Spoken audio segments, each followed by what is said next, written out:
The burner phone was still warm when I found it. 3:15 in the morning, and my wife Monroe was supposedly at her sister's place in Portland, dealing with another family crisis. But here I was, standing in our kitchen in my boxers, holding a cheap flip phone that had been buzzing from inside her yoga bag for the past 10 minutes. The screen lit up with another text.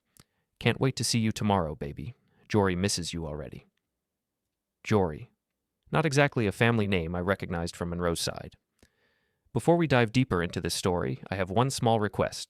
Please subscribe, drop a like, comment, and hit that hype button to boost this channel so more people can discover these incredible Reddit stories.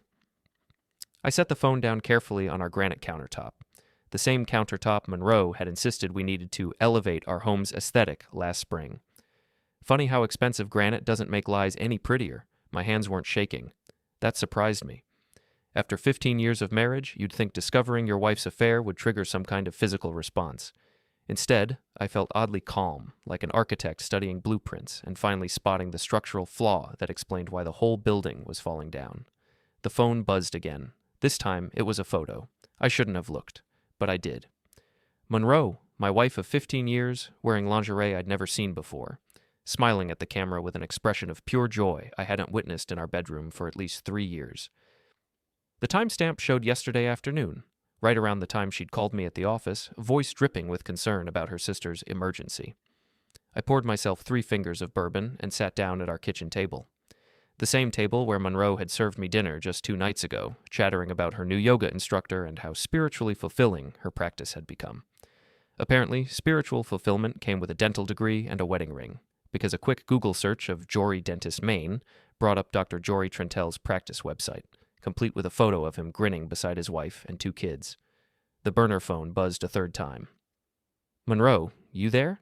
Can't sleep thinking about what we did in room 237. You're incredible, sweetheart." Room 237. The Riverside Motel, most likely. I'd driven past it 100 times on my way to job sites. Never thought my wife was making memories there with another man while I worked 60-hour weeks to pay for her self-discovery journey. I scrolled through the message history. 3 months of texts going back to early September, right around the time Monroe had started her Tuesday and Thursday evening yoga sessions and her weekend meditation retreats. The messages started innocent enough. "Great meeting you today, and looking forward to our next session." But by October, they'd evolved into detailed descriptions of hotel rooms and body parts I'd rather not think about. My bourbon was gone. The kitchen clock read 3:47 a.m. Monroe's car pulled into our driveway at 4:12. I heard her key in the lock, her careful footsteps across our hardwood floors. She was trying to be quiet, considerate. The loving wife returning from a family obligation, not wanting to wake her devoted husband. "Finley?" she called softly. "You awake, honey?" I didn't answer. Just sat there in the dark kitchen, the burner phone face down on the table in front of me. She appeared in the doorway, backlit by the hallway light. Even at 4 in the morning, after a 3-hour drive and God knows what kind of activities, Monroe looked put together. Her dark hair was pulled back in a neat ponytail, her yoga pants and sweater wrinkle-free. She'd always been beautiful, the kind of woman who turned heads at the grocery store and made other architects' wives shoot me envious looks at company parties. "What are you doing up?" she asked, genuine concern in her voice. "Is everything okay?" I reached across the table and flipped the burner phone face up. The screen was still glowing with Jory's last message. Monroe froze. For maybe 10 seconds, we just stared at each other across our kitchen. Her face went through a series of expressions: confusion, recognition, panic, and finally, something that looked almost like relief. "Finley, I can explain." "Can you?" I kept my voice level, conversational. "Because I'm genuinely curious how you explain 3 months of hotel receipts, explicit photos, and telling another man you love him while lying to your husband about family emergencies." She moved toward the table, hands outstretched like she was approaching a wounded animal. "It's not what you think. Jory and I were just what? Just fucking? Just planning a future together? Just spending my money on romantic getaways while I work myself to exhaustion, paying for your yoga classes and meditation workshops, and whatever else you've been using to justify this?" Monroe flinched. I never raised my voice. In 15 years of marriage, I'd prided myself on staying calm during arguments, using logic instead of emotion. But apparently, there's a limit to how much betrayal a man can absorb before something fundamental shifts inside him. "You don't understand," she said, her voice taking on that patient, condescending tone she used when explaining why we needed to buy organic vegetables or upgrade our cable package. My relationship with Jory is spiritual. It's about connection and growth and... Stop. I held up one hand. Just stop talking. I picked up the phone and scrolled to a particularly explicit exchange from last Tuesday. Would you like me to read some of these spiritual connections out loud? Because I have to say, this one about what you want him to do to you in the shower sounds pretty fucking earthly to me. Monroe's composure cracked. Tears started flowing down her cheeks, and her hands were shaking now. Finley, please. I know this looks bad, but if you just listen... I am listening. I've been listening for 3 months while you lied to my face every single day. I've been listening while you spent our money on hotel rooms and lingerie and probably dinners and gifts for your spiritual connection. I've been listening while you came home and kissed me goodnight after spending the afternoon in bed with another man. She was crying harder now, the kind of ugly crying that made her mascara run and her nose turn red. The kind of crying that used to make me want to comfort her, to fix whatever was wrong and make her smile again. Now it just made me tired. What do you want me to say? She whispered. What can I possibly say to make this right? I stood up from the table and walked to the kitchen window. Our backyard looked peaceful in the pre-dawn darkness. The vegetable garden Monroe had insisted we plant last spring was dormant now, waiting for spring to bloom again. I wondered if we'd still be living here when the tomatoes came back. You can start by telling me the truth, I said without turning around. All of it. How long this has really been going on. How much money you've spent. Whether you love him. Whether you ever loved me. Whether you're planning to leave. Behind me, Monroe was silent, except for her sniffling. And then, I continued, you can tell me why you thought I was stupid enough not to figure it out eventually. When I finally turned around, Monroe was staring at the burner phone like it was a snake that might bite her. I never meant for this to happen, she said finally. I never meant to hurt you. But you did mean to lie to me. Every day for 3 months, you looked me in the eye and lied. She nodded, tears still streaming. So here's what's going to happen, I said, walking back to the table. You're going to go upstairs and pack a bag. You're going to stay somewhere else while I figure out what I want to do about this marriage. And you're going to give me the passwords to all your accounts, email, social media, bank, everything, so I can start figuring out exactly how much damage you've done to our finances. Finley, please don't do this. We can work through this. We can go to counseling. We can what? Talk through your feelings for another man? Explore why you needed to find spiritual fulfillment in a hotel room? Figure out how to rebuild trust after you've spent 3 months lying about where you were and who you were with? I picked up the burner phone and scrolled to another message. Here's one from October 15th. I told Finley I was at book club, but I'm really here with you, wishing this night would never end. Do you remember writing that, Monroe? Because I remember that night. I remember you coming home at 11:30, telling me about the fascinating discussion you'd had about some novel I'd never heard of. I remember believing you. She was sobbing now, the kind of deep, body-shaking sobs that made it hard to breathe. I'm sorry, she gasped. I'm so sorry, Finley. I never wanted to hurt you. I just felt so disconnected, so lonely. And when I met Jory, he made me feel alive again. He made me feel beautiful and wanted, and I didn't? The question hung in the air between us. You work all the time, she said quietly. You come home exhausted, you eat dinner in front of the TV, you fall asleep reading architectural journals. When was the last time we really talked? When was the last time you looked at me like I was more than just part of the furniture? I felt something cold settle in my chest. So this is my fault? No, that's not what I'm saying. I'm saying we both let our marriage drift. I'm saying maybe if we'd been more connected, if we'd been paying attention to each other, I would have what? Seen this coming? Prevented you from fucking another man by being a more attentive husband? Monroe flinched again at my language, but I was past caring about her delicate sensibilities. You know what I was doing while you were discovering your spiritual connection with Dr. Jory Trentell? I asked. I was working 16-hour days on the Morrison project so we could afford the kitchen renovation you wanted. I was taking on weekend consulting jobs to pay for your yoga teacher training. I was missing sleep and meals and time with my friends so you could have the lifestyle you said would make you happy. I walked to our refrigerator and pulled out a bottle of water, mainly to give my hands something to do. And you know what's really funny? I continued. I actually thought you were happy. I thought the yoga and meditation were working. You seemed more relaxed, more content. I figured I was doing something right for once. You were, Monroe said desperately. You are a good husband, Finley. You're kind and generous and hard-working, and I know I don't deserve... You're right. You don't deserve it. You don't deserve 15 years of faithfulness and support and love. You don't deserve a husband who trusted you completely and never questioned where you were or what you were doing. You don't deserve someone who worked himself to exhaustion trying to give you everything you said you wanted. I set the water bottle down on the counter harder than necessary. But here's what you do deserve, I said, looking directly at her. You deserve to face the consequences of your choices. You deserve to explain to your family and friends and coworkers why your marriage is falling apart. You deserve to figure out how you're going to pay for your own apartment and your own car insurance and your own spiritual growth workshops. Monroe's face went pale. What are you saying? I'm saying this marriage is over. I'm saying I want a divorce. And I'm saying that if you think I'm going to make this easy or quiet or amicable, you're as wrong about that as you were about thinking I'd never find out about Jory. The kitchen fell silent except for the hum of our refrigerator and Monroe's ragged breathing.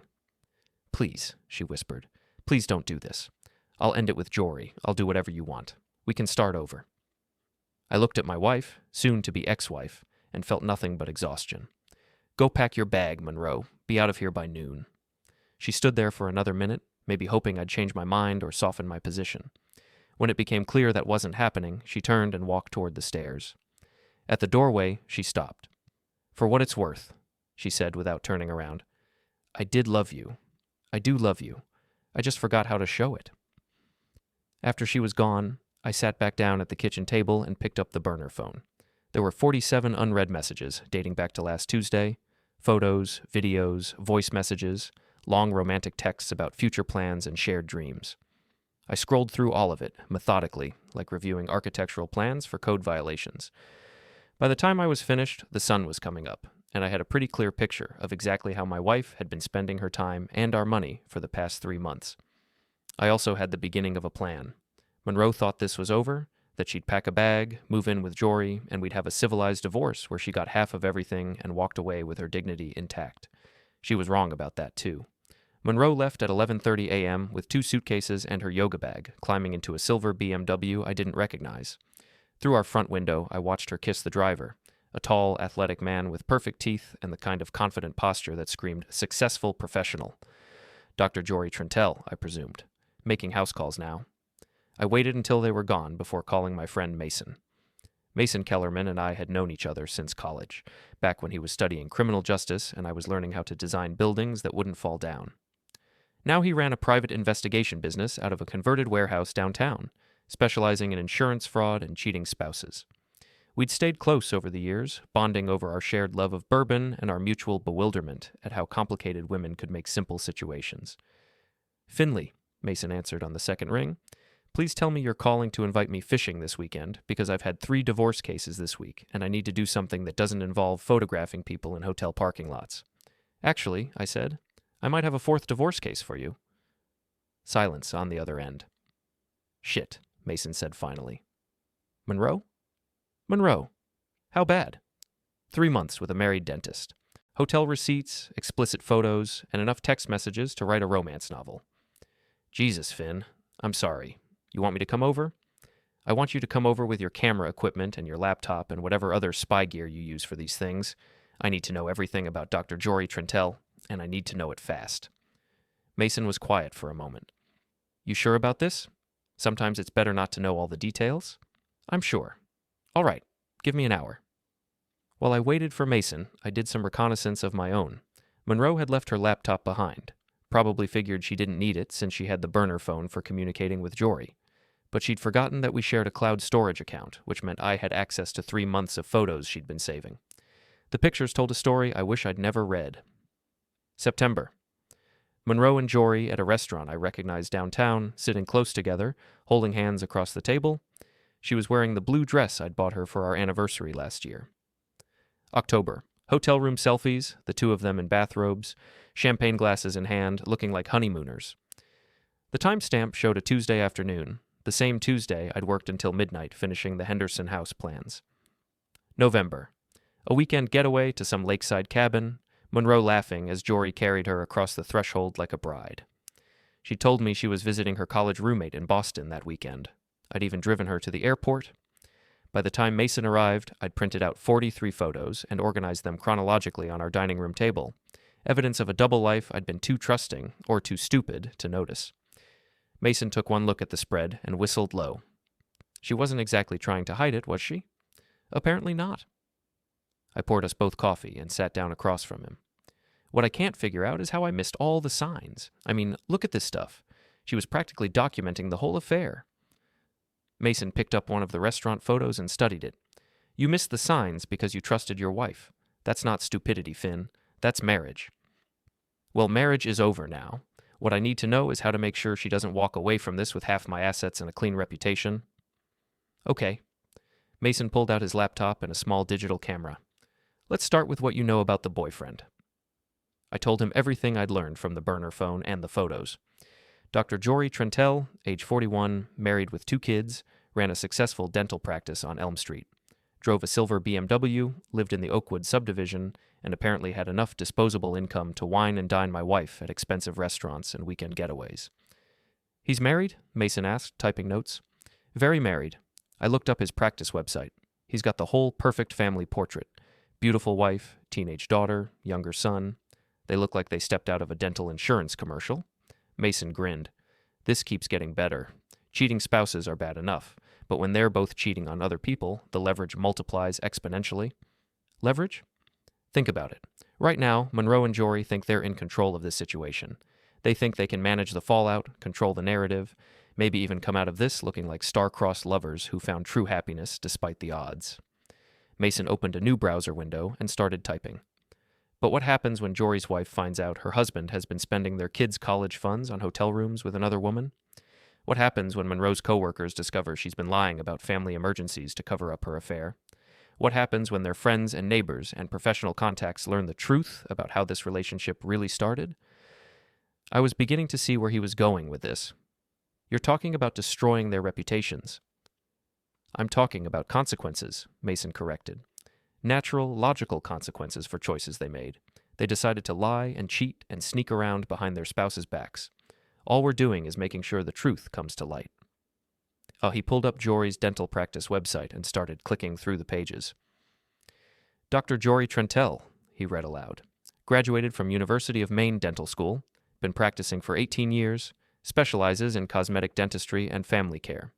Member of the Rotary Club, sponsors a Little League team, volunteers at the free clinic twice a month, real pillar of the community type. And pillars of the community don't usually survive scandals very well, especially when there are kids involved and other people's marriages getting destroyed. Mason bookmarked the website and opened a new tab. Here's what we're going to do, he said. First, I'm going to do a complete background check on Dr. Perfect. Financial records, social media, professional history, criminal background, if any. I want to know everything about this guy, his weaknesses, his pressure points, his secrets. You can do that legally? Everything I do is completely legal. Public records, social media posts, business filings, court documents. It's all available if you know where to look. Mason pulled out his camera and started photographing the evidence I'd laid out on the table. Second, we're going to document everything. Every lie Monroe told, every dollar she spent, every time she was supposed to be somewhere else. We're going to build a timeline that shows exactly how long this has been going on and how much planning went into deceiving you. For the divorce? For the divorce and for leverage. Knowledge is power, Finn. The more we know about their relationship, the more control we have over how this plays out. I watched Mason work, methodically photographing each piece of evidence, making notes about dates and locations and details that might be important later. What about Monroe? I asked. What do we need to know about her side of this? Everything. Where she's staying now, whether she's told anyone about the affair, how she's planning to handle the divorce. Is she going to try to claim you were abusive or neglectful? Is she going to go after alimony and half your assets? Is she going to try to make herself look like the victim in all this? Mason looked up from his camera. Have you talked to a divorce attorney yet? Not yet. I figured I should gather information first. Smart. But don't wait too long. You want to file first if possible. Control the narrative from the beginning. He went back to photographing evidence. There's something else we need to consider, Mason said after a few minutes. Revenge. Revenge? Come on, Finn. I know you. You're not the type to just file for divorce and move on with your life. You're pissed, and you have every right to be. The question is, how far are you willing to go to make sure Monroe and Jory pay for what they've done? I thought about that while Mason finished documenting the photos. How far was I willing to go? A week ago, I would have said I wasn't the revenge type. I was logical, rational, civilized. I believed in taking the high road and letting karma handle the justice. But a week ago, I'd also believed my wife was faithful and honest and committed to our marriage. I want them to face consequences, I said finally. Real consequences, not just the inconvenience of having to find new living arrangements and file some paperwork. What kind of consequences? I want Monroe to lose the respect of everyone who matters to her. I want her family and friends and coworkers to know exactly what kind of person she really is. I want her to have to explain herself over and over again until she's sick of hearing her own excuses. Mason nodded approvingly. And Jory? Jory's got more to lose. His practice, his reputation, his family, his standing in the community. I want all of it at risk. I want him to understand that actions have consequences, even for successful dentists who think they can take whatever they want. Now we're talking. Mason closed his laptop and packed up his camera. Give me 48 hours to do the background work. By Friday, I'll have a complete dossier on Dr. Jory Trentell and a strategy for making sure both of them regret the day they decided to betray their spouses. After Mason left, I walked through our house, really looking at it for the first time in months. 15 years of marriage, reduced to furniture and photographs and shared possessions that would need to be divided up by lawyers. The kitchen where Monroe had lied to my face about book clubs and family emergencies. The living room where we'd watched movies together, her head on my shoulder while she was secretly planning her next rendezvous with Jory. The bedroom where she'd kissed me goodnight after spending the afternoon in another man's arms. Every room held memories that were now contaminated by her betrayal. But as I stood in my home office, looking at the architectural drawings and project files that represented years of hard work, I felt something shift inside me. This was my house, bought with my income, maintained with my labor. These were my achievements, my career, my life. Monroe had chosen to throw away 15 years of marriage for a few months of excitement with another woman's husband. That was her decision, and she'd have to live with it, but she wasn't going to profit from it, and she wasn't going to walk away from this destruction with her dignity intact. I opened my laptop and started making a list of everyone who needed to know the truth about Monroe's affair. Her boss at the law firm where she worked, her sister and parents, her yoga instructor and meditation group, her book club friends and college roommates, and the neighbors who'd always thought we had such a perfect marriage. By the time I was finished, the list had 37 names, 37 people who deserved to know what kind of person they'd been trusting and respecting and calling a friend. Mason was right about consequences. Monroe and Jory had made their choices in secret, thinking they could control the fallout when the truth eventually came out. They were about to learn how wrong they were. Mason called Friday morning with news that made my coffee taste better than it had all week. Your boy Jory has been a busy man, he said without preamble, and not just with your wife. I was in my home office trying to concentrate on the blueprints for a new medical center, but my mind kept wandering to revenge scenarios. Mason's call was a welcome distraction. What did you find? Let's start with the finances. Dr. Jory Trentell has been living well beyond his means for the past 2 years. Credit card debt, second mortgage on the house, business loan that's behind on payments. His dental practice is successful, but not successful enough to support the lifestyle he's been maintaining. Define lifestyle.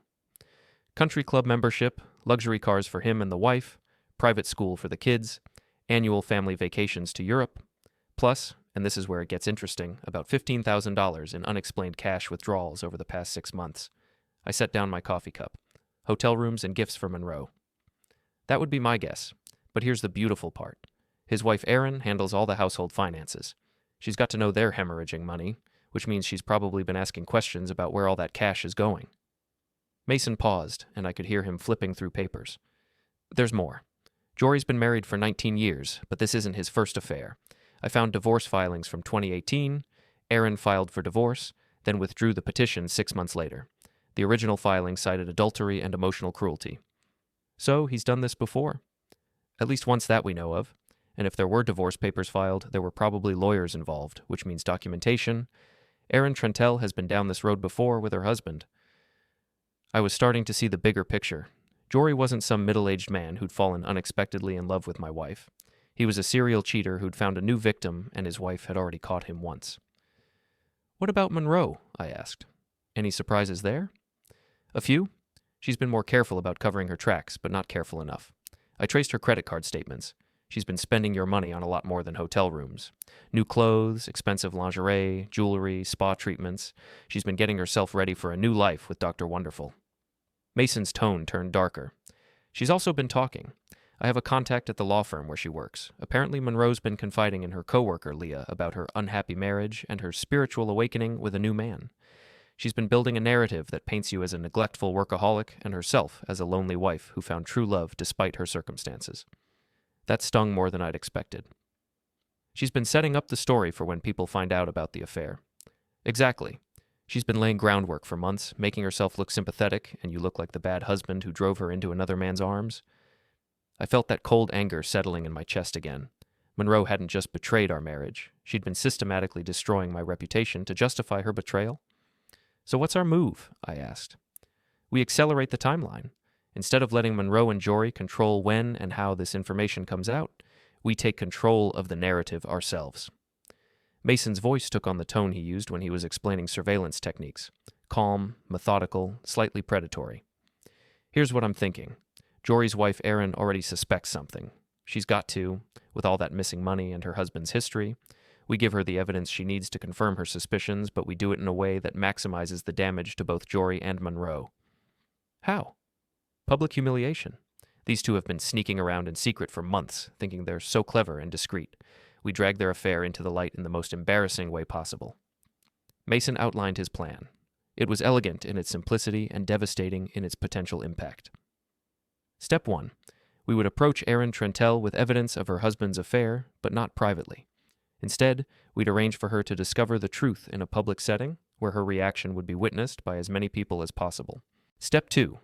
We would simultaneously expose Monroe's lies to her coworkers, friends, and family, making it clear that her spiritual awakening was actually a calculated affair with another woman's husband. Step 3.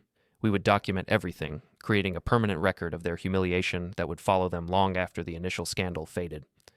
The key, Mason explained, is timing. We hit them both at the same time, from multiple directions, so they can't coordinate their response or control the damage. When? Next week. I need a few more days to set up the logistics, but I'm thinking Wednesday or Thursday. That gives us time to make sure all the pieces are in place. After Mason hung up, I spent the rest of the day thinking about his plan. Part of me, the rational, civilized part that had been trained to solve problems through logic and compromise, wondered if we were going too far. Monroe had betrayed me, but did she deserve to have her life destroyed in such a public way? Then I remembered the burner phone messages, the lies about family emergencies and book clubs, the way she'd kissed me goodnight after spending the afternoon in bed with another man, the months of planning and deception that had gone into making me look like a fool. By evening, I'd made my decision. I called Monroe's sister, Jessica. "Finley!" Jessica's voice was warm and welcoming. "How are you? Monroe mentioned you've been working too much again." "I'm fine, Jessica. Actually, I was calling to ask you about Monroe's visit last weekend.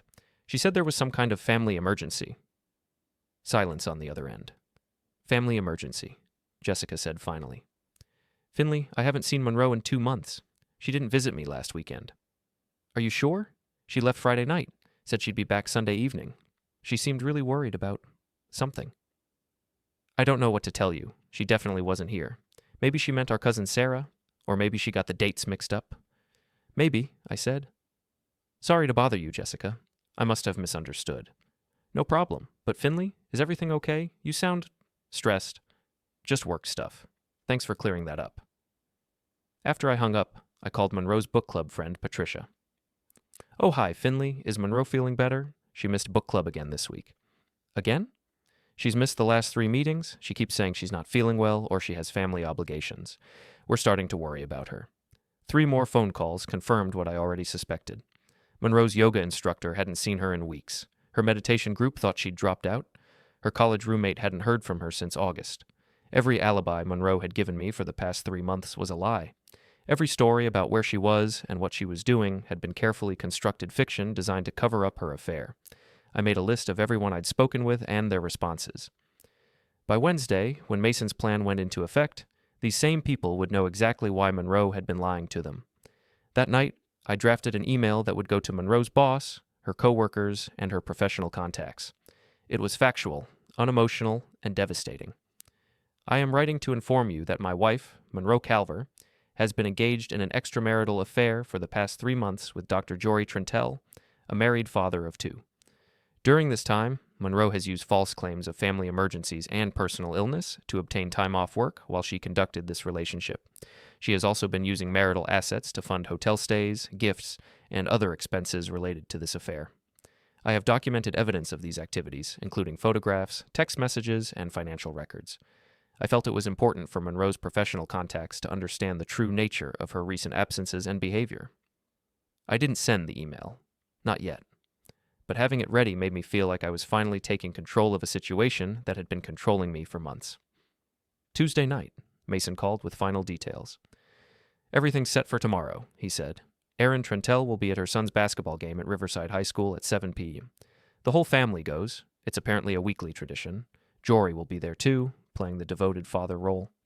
And you'll be there too, with a folder full of evidence and a simple request to speak with Erin privately.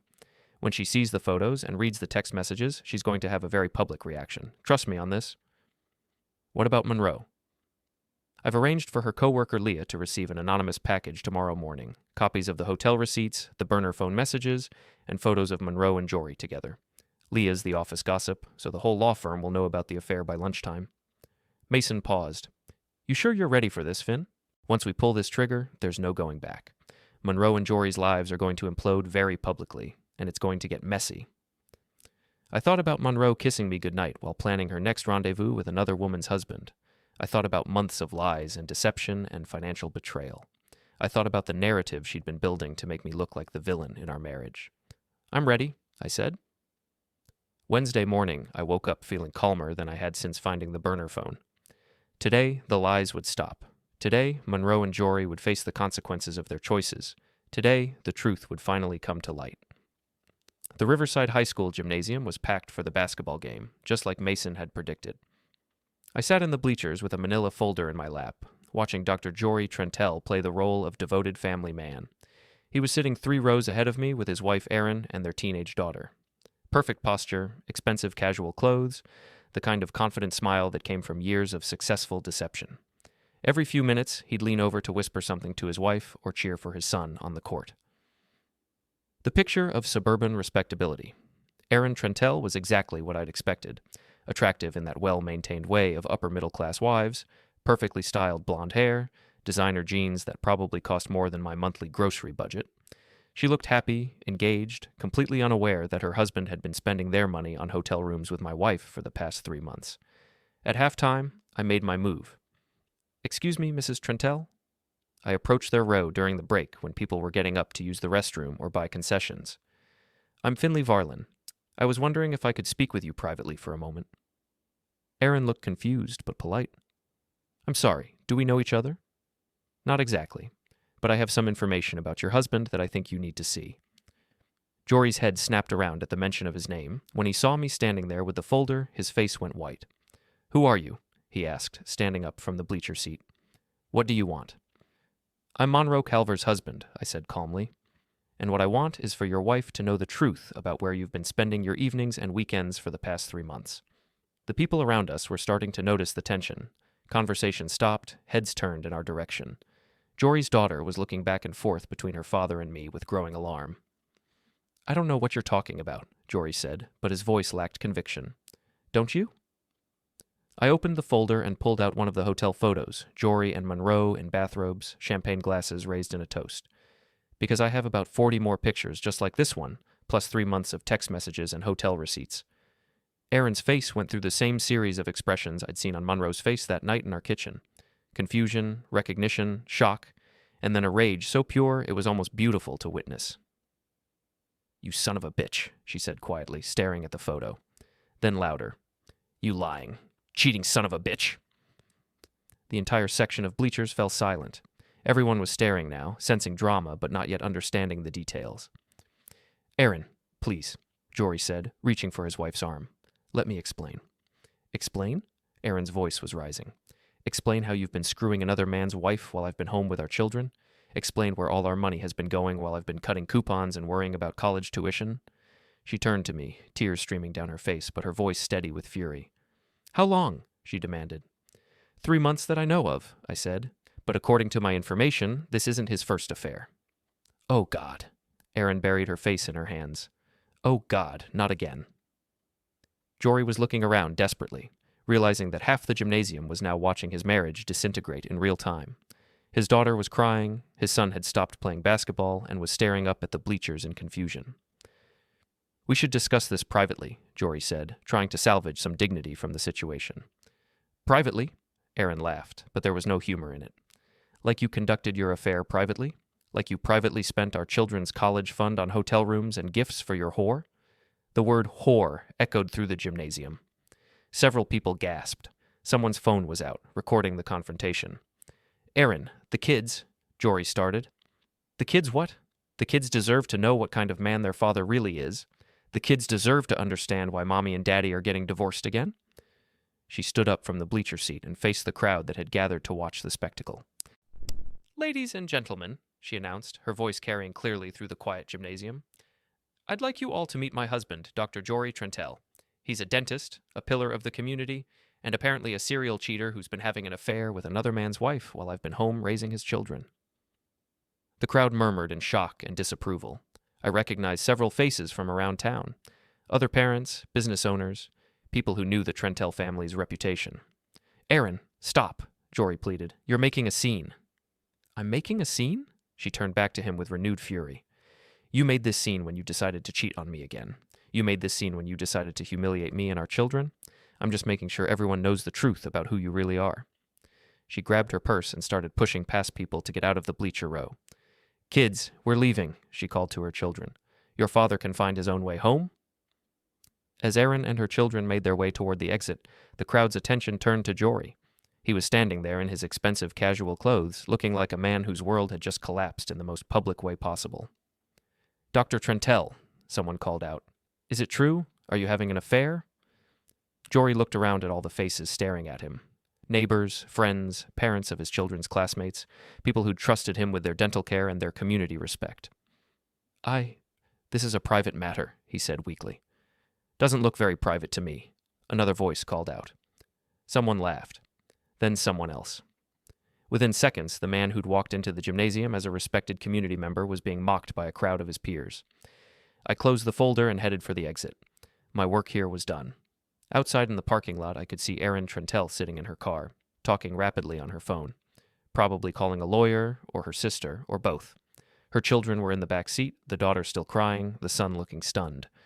Jory emerged from the gymnasium a few minutes later, walking quickly toward his BMW with his head down. A few people had followed him outside, still asking questions, still recording with their phones.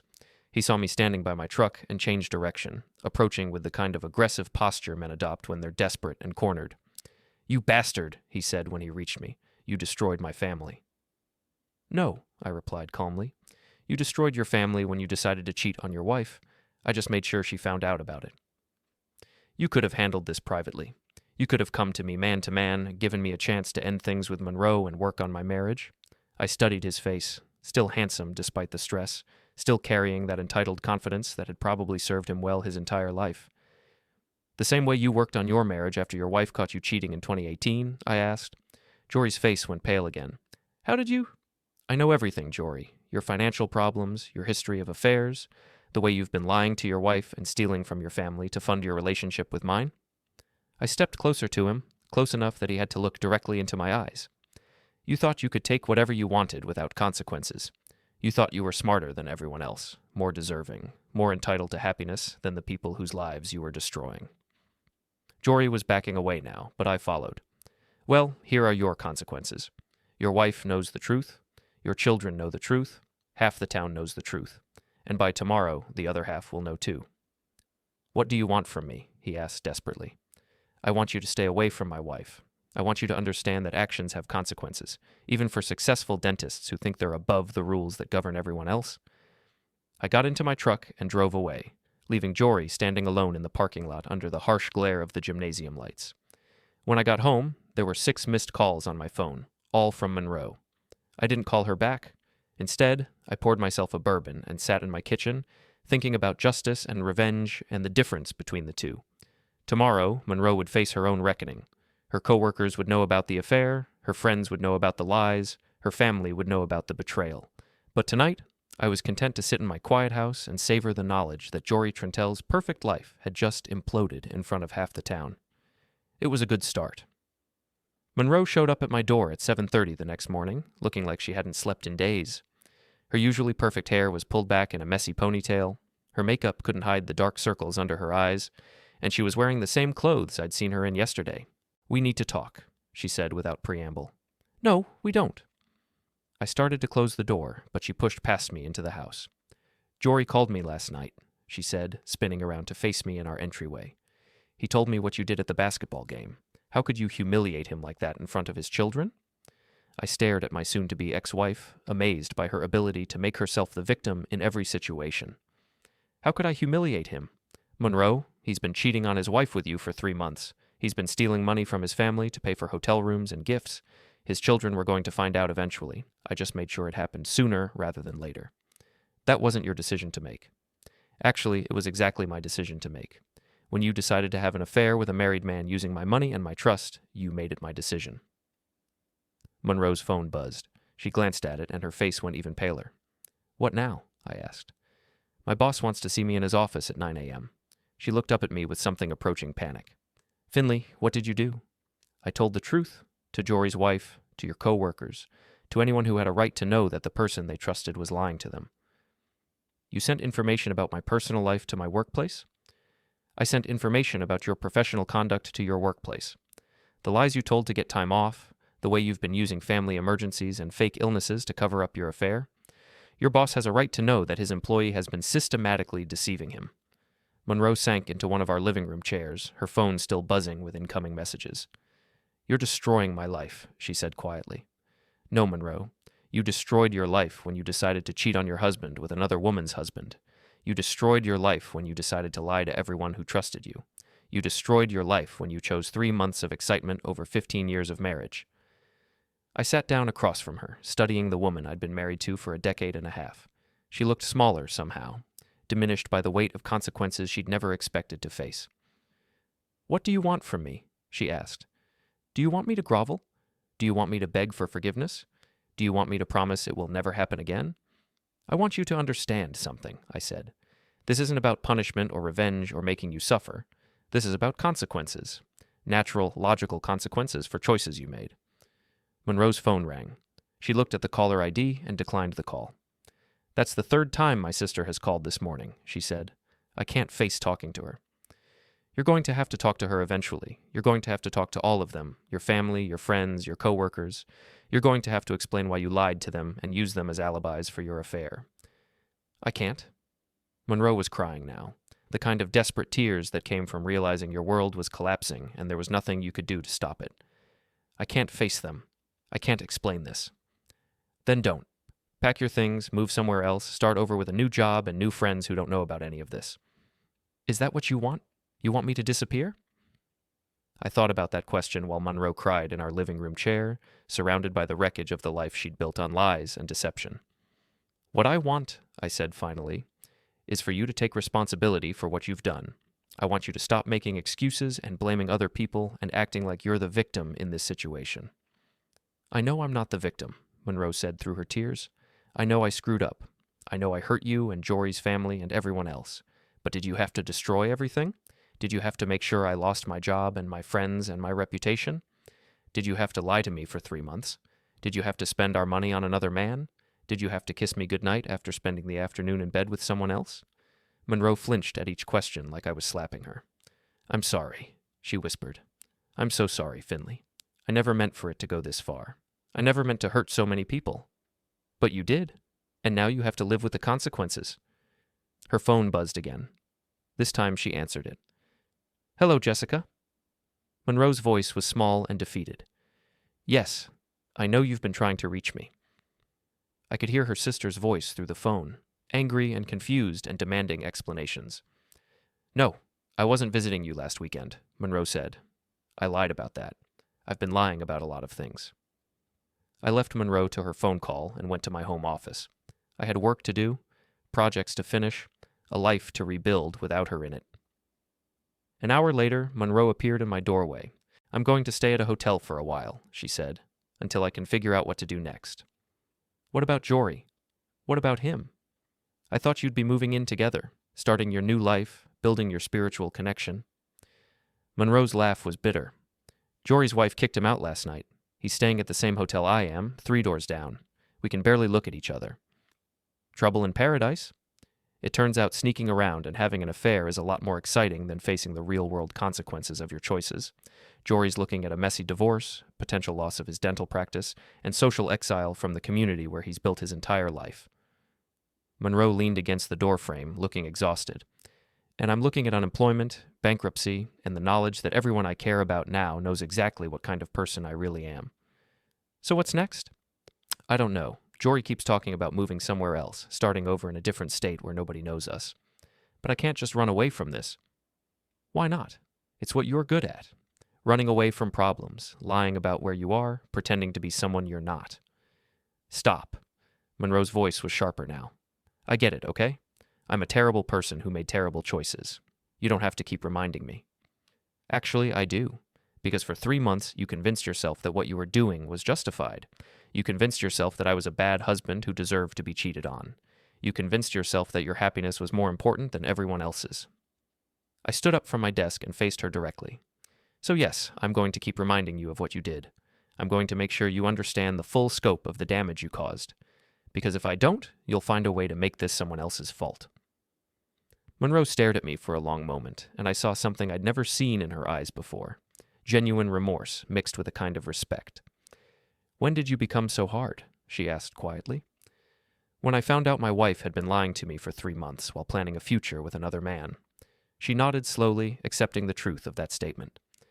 For what it's worth, she said, I never planned for it to go this far. It started as just excitement, I guess. Attention from someone new, the thrill of doing something forbidden. I kept telling myself it wasn't serious, that it was just a phase I was going through. But it became serious. It became an addiction. The lying, the sneaking around, the feeling of having this secret life that belonged only to me. I lost track of what was real and what was fantasy. Monroe pushed herself away from the doorframe. I need to go face my boss now. Try to salvage what's left of my career. Good luck with that. Finley?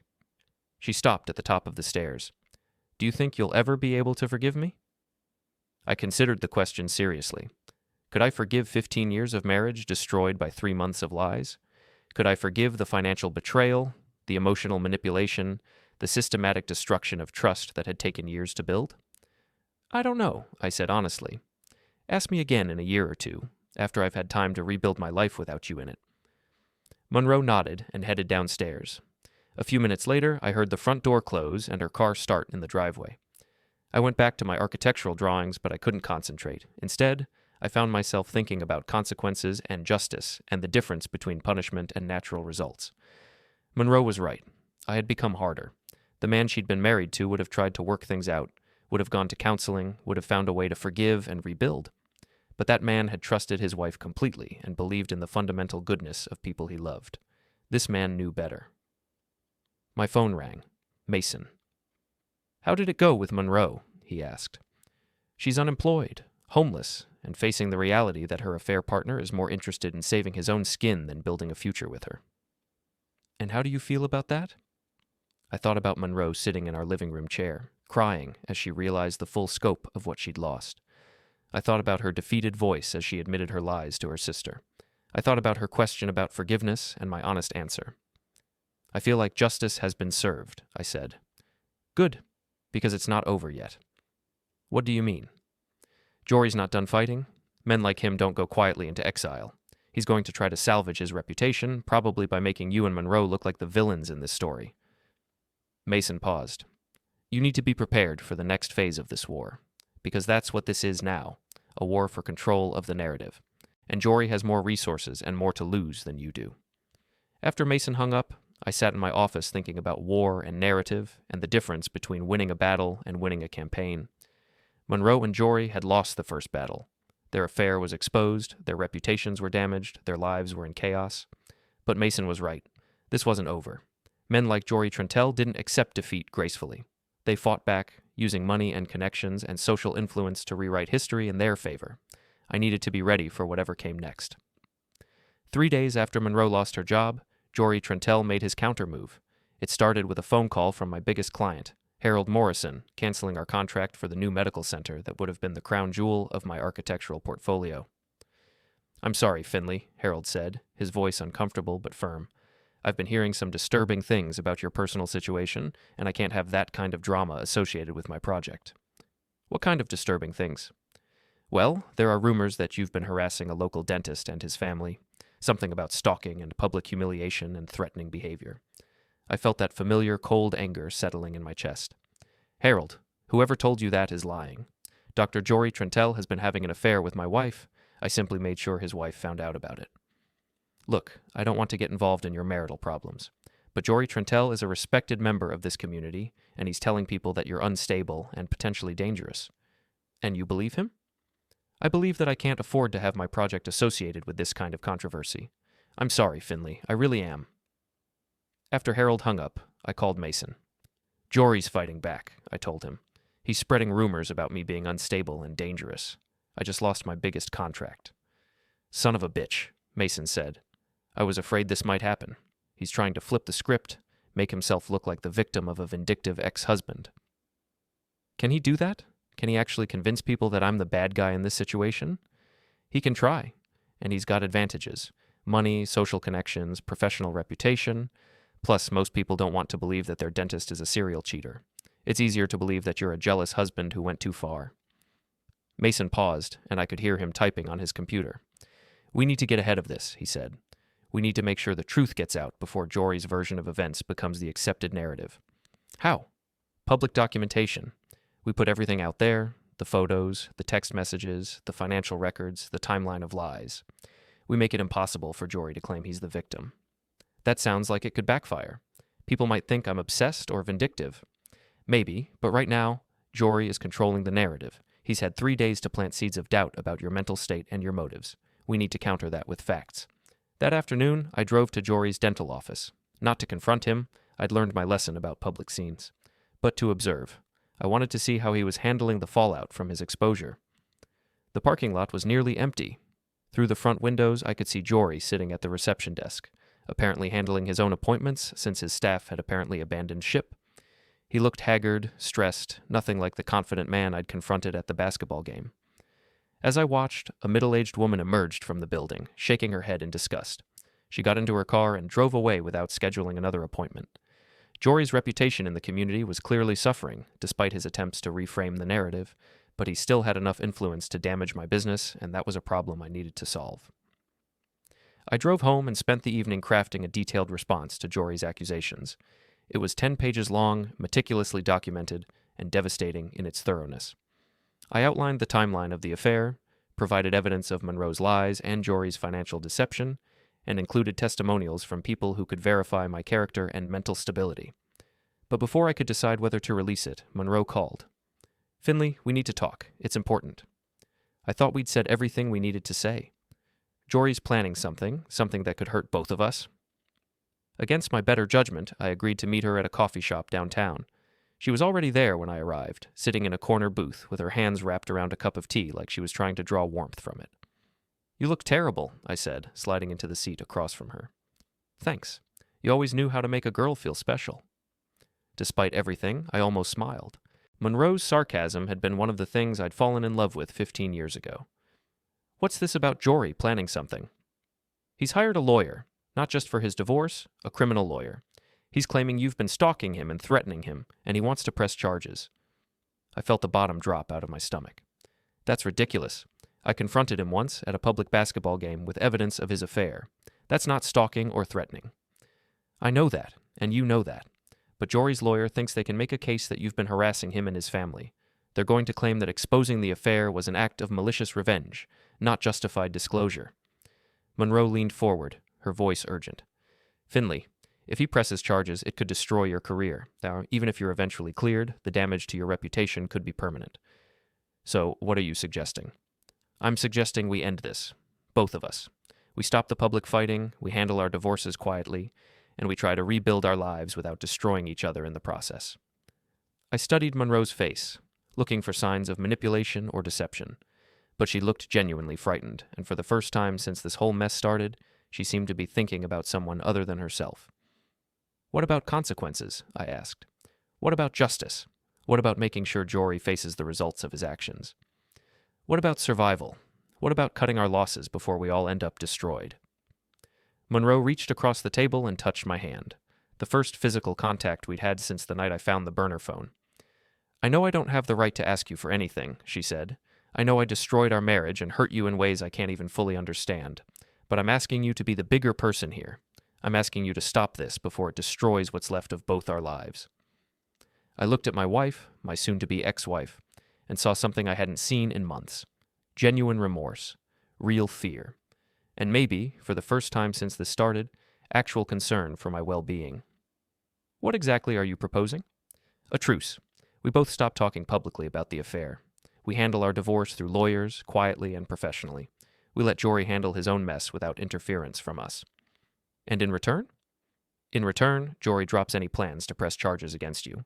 His lawyer backs off, and we all try to move on with our lives." I thought about Harold Morrison canceling my contract. I thought about other potential clients who might be influenced by Jory's accusations. I thought about the possibility of criminal charges, even frivolous ones, and what that could do to my business and reputation. "I need to think about it," I said finally. "Don't think too long. Jory's meeting with his lawyer tomorrow morning. If you're going to agree to this, it needs to be tonight." That evening, I sat in my kitchen with a bourbon and the 10-page document I'd prepared detailing Jory's crimes and Monroe's deceptions. It was comprehensive, devastating, and completely true. It was also potentially career-ending if Jory followed through on his threat to press charges. Mason called while I was debating my options. "I've been doing more research on Jory's lawyer," he said. "Guy named Peterson specializes in white-collar defense and reputation management. He's expensive, and he's good at making problems go away." "Problems like me?" "Problems like you. If Jory's willing to pay Peterson's rates, he can probably make your life very difficult for the next year or two, even if the charges don't stick." Mason paused. "On the other hand, if you back down now, Jory gets away with everything. He keeps his practice, rebuilds his reputation, and probably finds another woman to cheat with in a few years. So, what do you recommend?" "I recommend you decide what's more important, justice or survival, because you probably can't have both." After Mason hung up, I walked through my house one more time, thinking about 15 years of marriage and 3 months of lies and the difference between winning and losing. In the end, the decision was easier than I'd expected. I called Monroe. "I accept your truce proposal," I said, "but I have one condition." "What?" "Jory doesn't just drop the criminal charges. He also stays away from both of us permanently. No contact, no harassment, no attempts to interfere with our lives or careers. If he violates that agreement, all bets are off." "I'll talk to him. I think he'll agree. He wants this to be over as much as we do." "Good. And Monroe?" "Yes?" "This is the last favor I'll ever do for you. After this, we're strangers who used to be married. I don't want to see you, talk to you, or hear from you unless it's absolutely necessary for the divorce proceedings." "I understand." "Do you?" "Because for the past week, you've been acting like we might be able to salvage some kind of friendship from this mess. We can't. What you did to our marriage, what you did to me, that's not something I'm going to get over or move past or learn to live with." Monroe was quiet for a long moment. "I know," she said finally. "I know I lost you forever, and I know it's my fault. I just want you to know that I'm sorry. Not just for getting caught, not just for the consequences, but for betraying someone who loved me and trusted me completely." "Apology noted," I said, and hung up. The next morning, Monroe called to confirm that Jory had agreed to our terms. The criminal charges would be dropped, the public accusations would stop, and all 3 of us would retreat to our respective corners to lick our wounds and rebuild our lives. I should have felt relieved. Instead, I felt empty. Justice hadn't been served. Jory would face some consequences. His marriage was over, his reputation was damaged, his practice was struggling, but he'd ultimately survive and probably thrive again in a few years. Monroe would face her own consequences: unemployment, social exile, the knowledge that she'd destroyed a 15-year marriage for a 3-month affair that ended in mutual recrimination and regret. And I would face mine, a failed marriage, a damaged business, and the knowledge that sometimes the bad guys win simply because they have better lawyers and more money. But as I sat in my kitchen that morning, drinking coffee and reading the newspaper like a normal person instead of plotting revenge or documenting betrayals, I realized something important. I was free. Free from a marriage built on lies. Free from a wife who could look me in the eye and deceive me without conscience. Free from the exhausting work of trying to rebuild trust with someone who'd proven herself fundamentally untrustworthy. Free to start over, build a new life, find someone who understood the value of honesty and commitment and keeping promises. Monroe and Jory had lost everything that mattered: their integrity, their marriages, their reputations, their peace of mind. I had lost everything except the most important thing: my self-respect. In the end, that was enough.